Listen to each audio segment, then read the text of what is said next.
Bonjour et bienvenue dans Faut pas croire.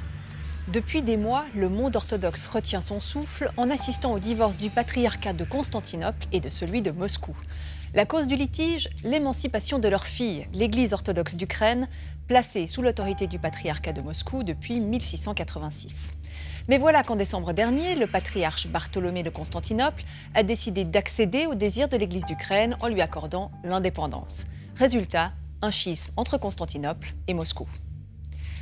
Derrière cette dispute religieuse se cachent aussi des enjeux politiques, celui des élections présidentielles en Ukraine qui se déroulent ce week-end et celui de la guerre du Donbass dans l'est du pays. Regardez ce reportage de Stéphane Sion et Gulliver Krag. Le 15 décembre dernier, à Kiev, une page de l'histoire ukrainienne s'est tournée.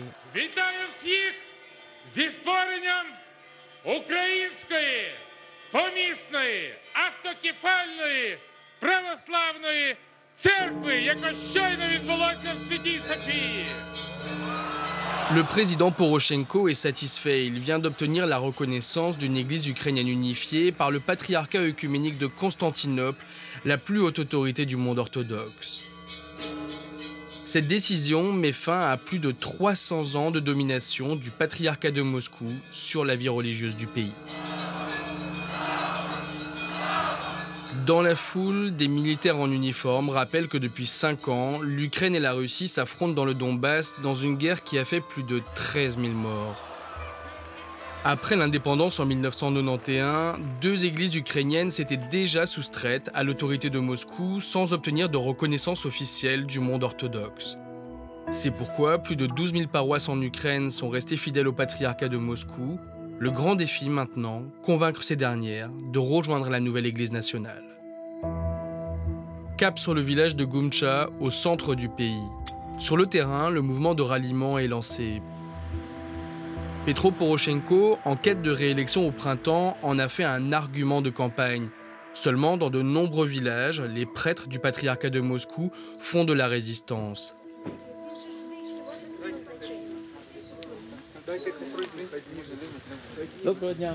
À Gumcha, le père Oleg mobilise ses maigres troupes pour prier afin que la paroisse ne rejoigne pas l'église unifiée. J'ai été baptisé dans la foi orthodoxe. Mes parents ont défendu cette religion. C'était la religion de mes grands-parents, de mes arrière-grands-parents, et je ne veux pas changer de religion. Personne n'a le droit de s'autoproclamer église. Notre église est reconnue dans le monde entier. C'est notre église et nous allons défendre ses intérêts.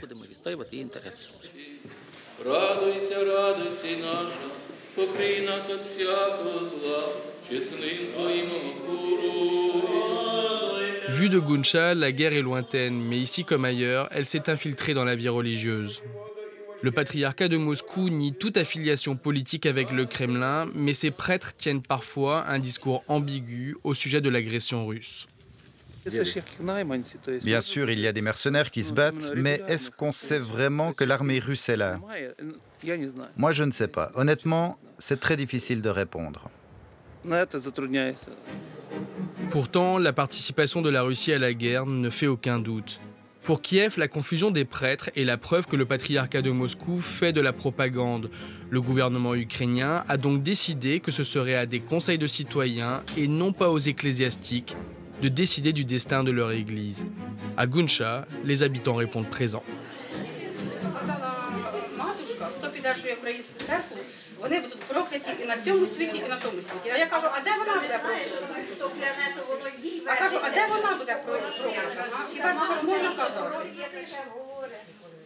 Le père Andrei est venu du village voisin prêcher pour l'adhésion à la nouvelle église ukrainienne. C'est quoi une église? C'est l'esprit et le cœur d'un peuple, d'une nation. Or, ce cœur se trouvait à Moscou, loin des frontières de l'Ukraine. Et je vous rappelle que l'Église doit être indépendante de l'État. Mais ce n'est pas ce que l'on voit dans les faits. Vladimir Poutine et le patriarche de Moscou, Kirill, parlent d'un seul homme et leurs paroles n'apportent pas la paix en Ukraine. Les villageois semblent convaincus. Il n'est jamais trop tard pour prendre un nouveau départ et pour rendre les choses meilleures qu'elles ne le sont. Mais le plus important, c'est la paix et le calme. Nous croyons en Dieu et nous allons continuer. Je rajouterai que si le patriarcat de Moscou en Ukraine se considère comme ukrainien, alors il ne devrait pas vénérer le patriarche russe, Kirill, qui bénit les armes, qui tue nos concitoyens. S'ils font ça, c'est qu'ils ne sont pas une église ukrainienne. Regardez notre Sergueï. Lui aussi s'est battu dans l'armée. Il a défendu notre pays. Oui, je suis allé à la guerre. Qui est pour?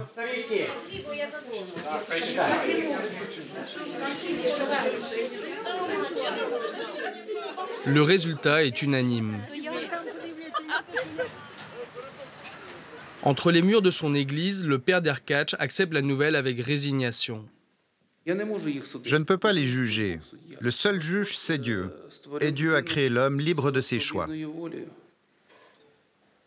Depuis le début de l'année, sur un total de 12 300 paroisses du patriarcat de Moscou, seuls 400 ont basculé vers la nouvelle église ukrainienne. Le phénomène touche quasi exclusivement le centre et l'ouest du pays, ce qui n'étonne pas vraiment Sergueï, le vétéran du Donbass. Imaginez comment ça se passe dans l'Est où 85% des gens sont russophones. Sergueï et sa famille sont très patriotes. Son fils est même fier de montrer ses mauvaises notes en russe. Que des fautes. J'aime pas le russe. J'ai pas envie de l'apprendre. J'y arrive pas. Mon âme n'en veut pas. En 2014, on était en mesure de vaincre les séparatistes et tout nettoyer jusqu'à la frontière. C'est l'armée russe qui nous a empêchés de le faire. Pourtant, M. Poutine dit « les Russes ne sont pas là ». Mais leur mort à eux, ils sont bien réels. Direction Chastia, à l'est du pays. Depuis 5 ans, une ligne de front de 400 km sépare l'Ukraine des territoires séparatistes tenus à bout de bras par Moscou. L'armée ukrainienne a créé un corps officiel d'aumôniers militaires pour soutenir le moral des troupes.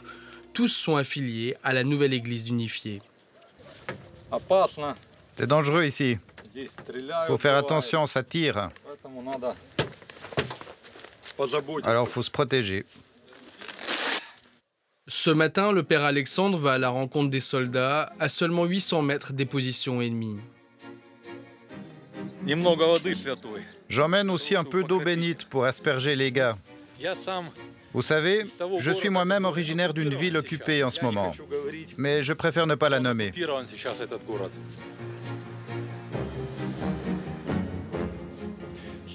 Au nom du Père, du Fils et du Saint-Esprit.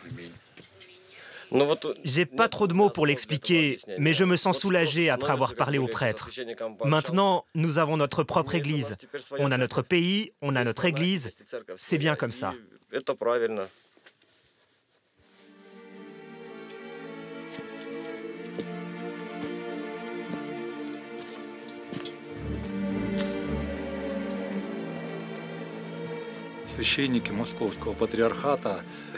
Au patriarcat de Moscou, il y a des gens bien.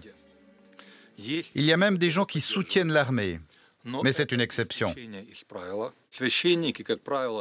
La plupart des prêtres montent les gens contre l'Ukraine et contre l'armée ukrainienne. En réalité, après 5 ans de combats, de bombardements, les populations locales, épuisées, refusent de prendre parti pour un camp ou un autre. Nous nous rendons un peu plus à l'ouest, dans le village de Troïtskie, pris dans l'étau des combats. Les 3/4 des habitants ont fui. Ceux qui sont restés sont nostalgiques de la stabilité d'autrefois.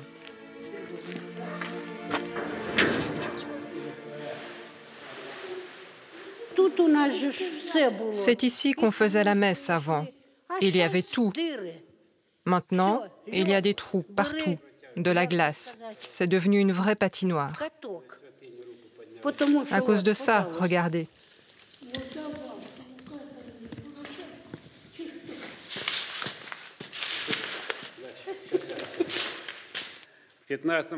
En 2015, ils ont tiré sur l'église. On a fui avec mon épouse. 70% des icônes ont été détruites lors du bombardement.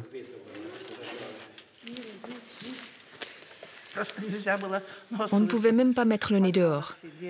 Les bombardements ne se calmaient même pas 5 minutes. Beaucoup de gens sont morts. Le frère de Nikolai a été tué.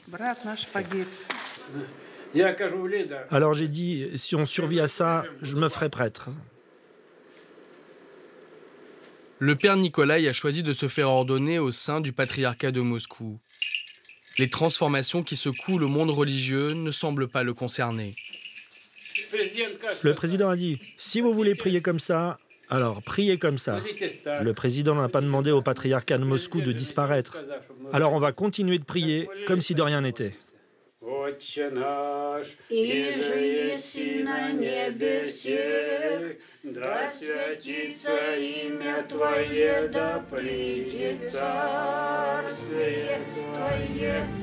En 5 ans, l'histoire de l'Ukraine a connu une formidable accélération. Elle a acquis une église nationale espérée depuis des générations. Mais sur ces terres de l'Est, la guerre continue et entretient des divisions profondes qui mettront longtemps avant de s'effacer.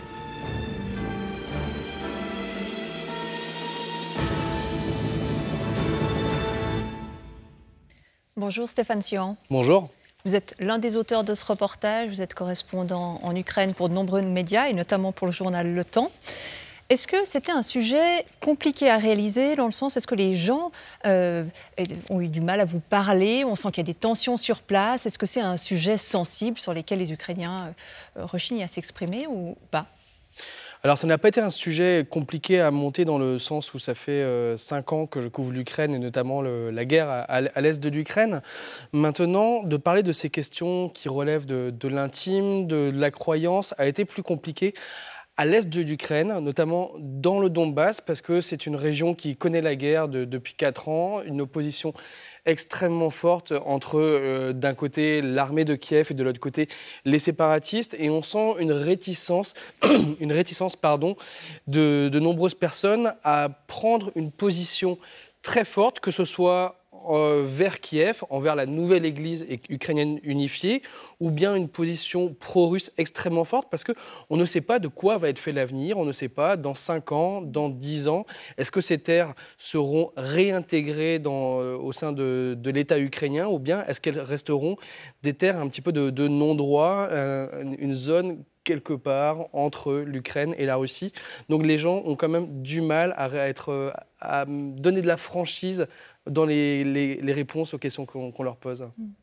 J'accueille aussi Maria Emmerli. Bonjour. Bonjour. Vous êtes sociologue des religions à l'Université de Fribourg, spécialiste de l'orthodoxie. Alors vous allez nous aider à démêler ces enjeux religieux dans toute cette histoire. On l'a dit, forte tension maintenant entre Constantinople et Moscou. Donc tout d'abord, la décision a été prise par le patriarche Bartholomée de Constantinople. Est-ce que c'était le seul à avoir ce pouvoir ? Bon, la réponse très brève, c'est non. Mais il faut l'expliquer un peu, notamment en raison du fait qu'on assiste ces derniers temps à l'émergence dans les médias occidentaux de l'idée que le patriarche de Constantinople serait le chef de l'Église orthodoxe, ou bien une sorte de pape de Rome pour le monde chrétien oriental. Or, cette image est erronée. Parce que le monde orthodoxe, il est organisé de manière décentralisée, c'est-à-dire qu'il n'y a pas un chef unique. Ça ressemble plutôt au monde protestant, je dirais. Mais le patriarche Bartholomée a quand même ce statut de primus inter pares, le premier d'entre les pères. Oui, c'est juste. C'est juste. Mais il fait partie en fait d'une famille de primats égaux entre eux.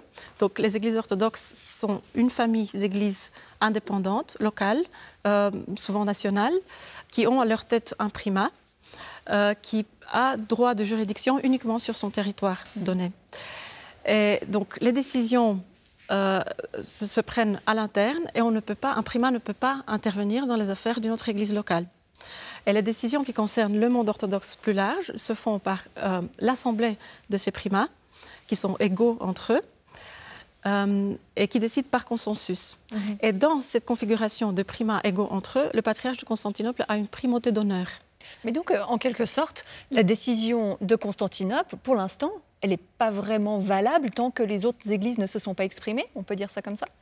Je pense que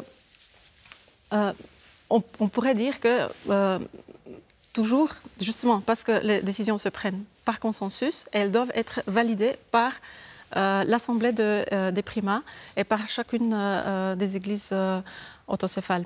Et le patriarche de Constantinople, en fait, pour pouvoir agir dans cette situation, a dû recourir à une sorte d'astuce, en fait, parce que il est remonté dans l'histoire, on a vu, à XVIIe siècle, 1686, il a révoqué une décision du patriarche de Constantinople de l'époque qui reconnaissait le droit de juridiction de Moscou sur la métropole de Kiev.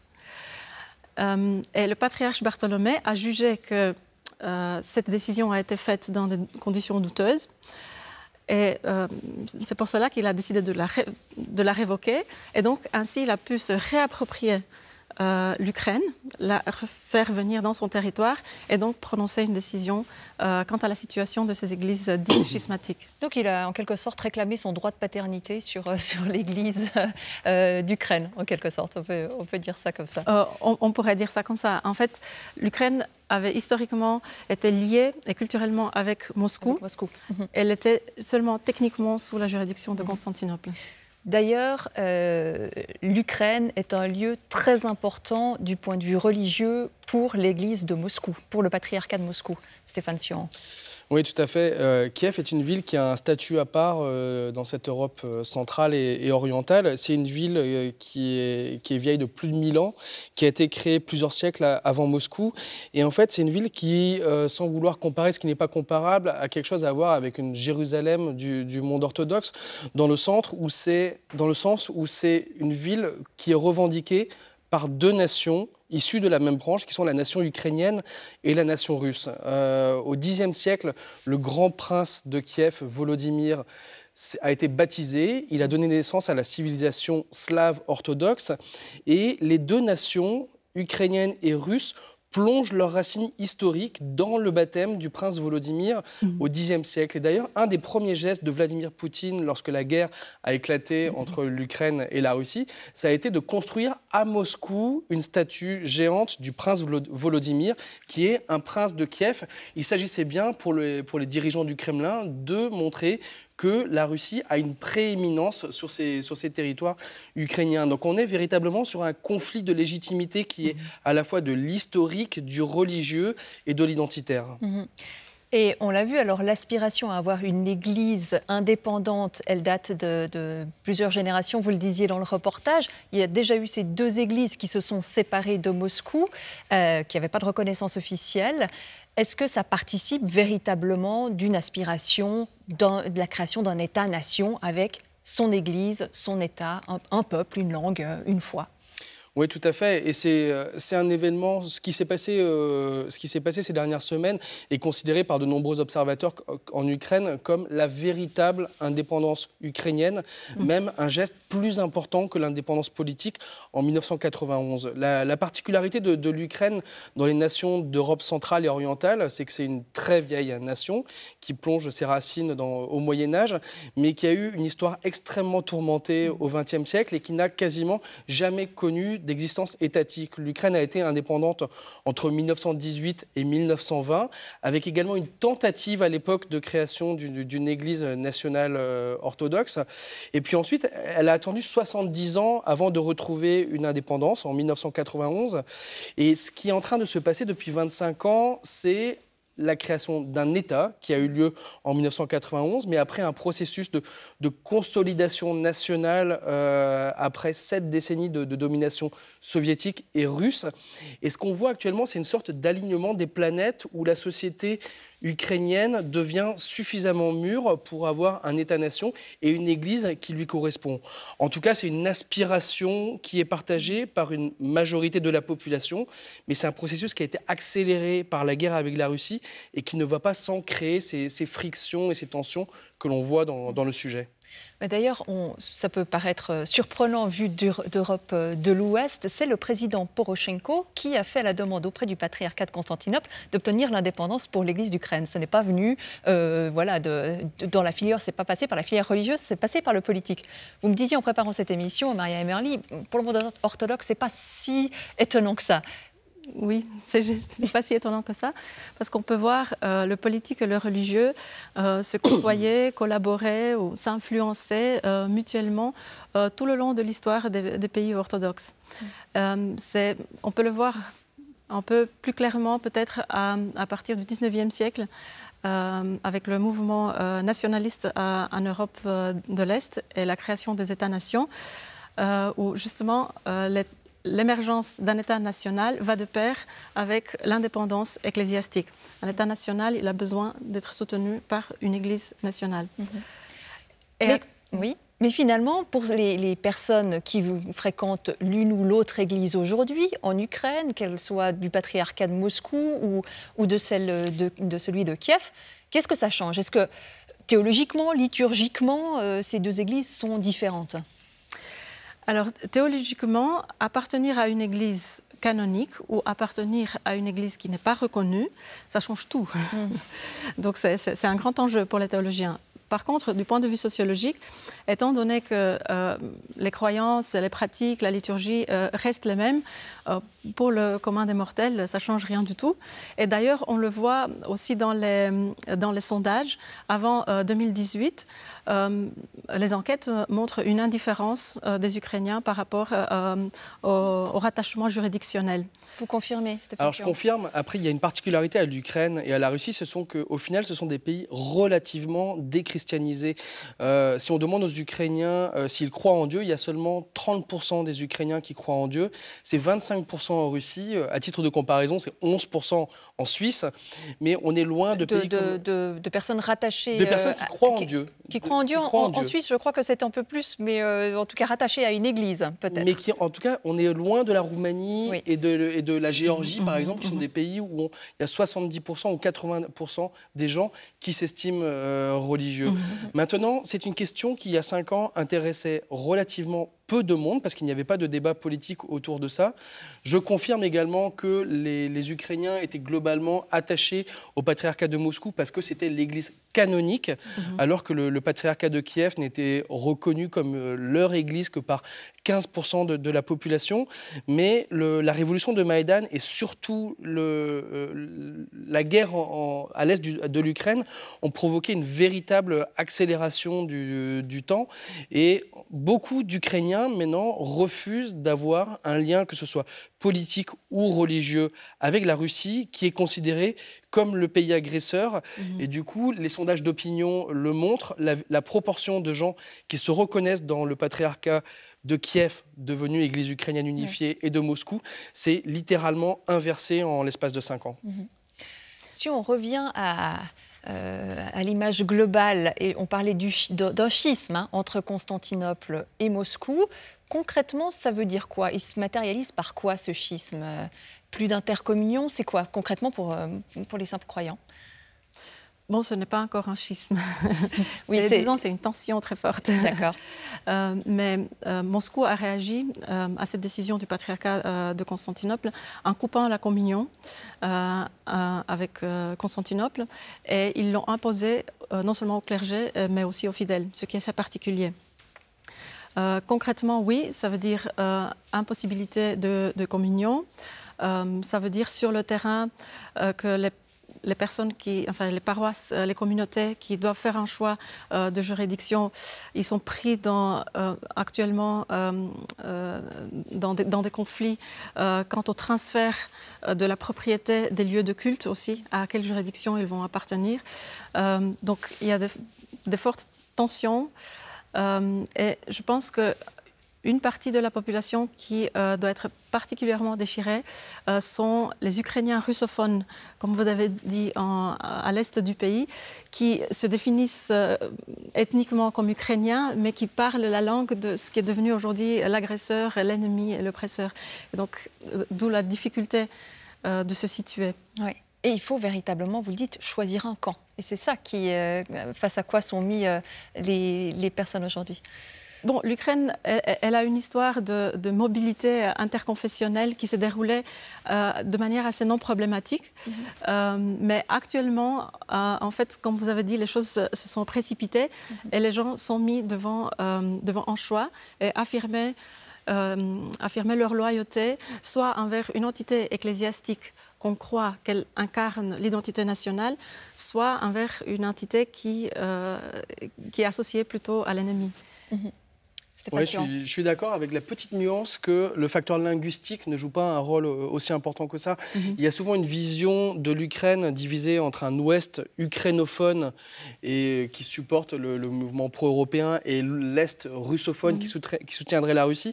C'est un tout petit peu plus compliqué que ça parce que les protagonistes qu'on est allé voir à l'est de l'Ukraine, dans ce petit village de Troïtske, en fait, ils parlent en ukrainien. Et en fait, les campagnes, même à l'est de l'Ukraine, parle en ukrainien.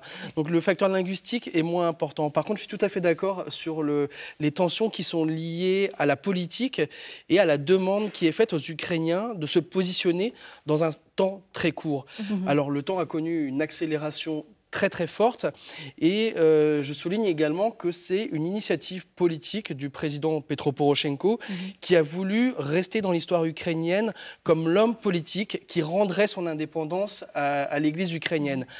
En ce sens, il a été soutenu par une majorité de la population, mais il y a les élections présidentielles du 31 mars et Petro Poroshenko souhaitait à tout prix terminer ce processus avant les élections pour pouvoir en tirer un bénéfice électoral. Et on voit ces dernières semaines que les autorités gouvernementales, mais également les forces de sécurité, vont faire pression dans certaines paroisses, dans certaines régions, pour accélérer le changement. Et cela peut créer de la tension entre les communautés, alors que les communautés ont leur propre rythme d'évolution humaine.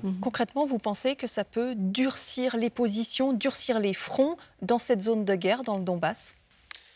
C'est très difficile à dire parce que le conflit dure maintenant depuis 5 ans. Ça va être le 5e anniversaire de la guerre du Donbass à la fin du mois d'avril.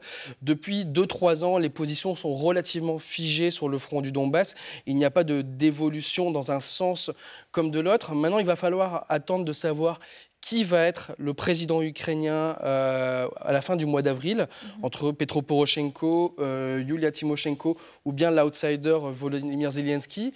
Il faudra également savoir quelle va être l'attitude de la Russie vis-à-vis de ce nouveau pouvoir ukrainien et également vis-à-vis du conflit dans le Donbass. Mais si les choses sont encore relativement floues, il faudra sans doute attendre de savoir quelle sera l'après Vladimir Poutine pour savoir quelle politique il voudra appliquer à l'Ukraine et si les tensions continueront de rester aussi fortes qu'aujourd'hui entre les deux pays.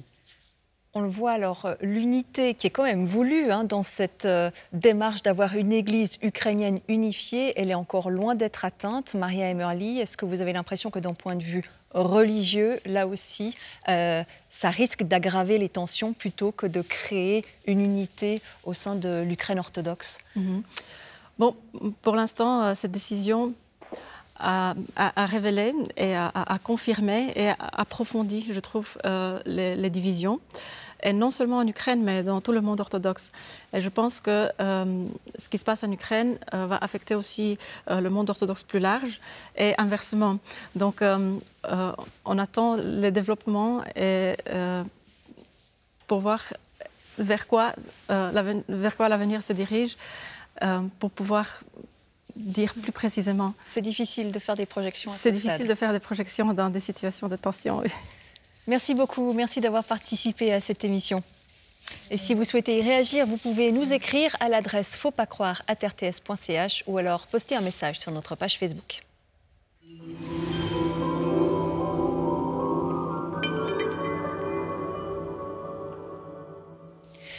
C'est la fin de cette émission. Merci beaucoup de nous avoir suivis. Rendez-vous samedi prochain, même heure, même chaîne. D'ici là, portez-vous bien.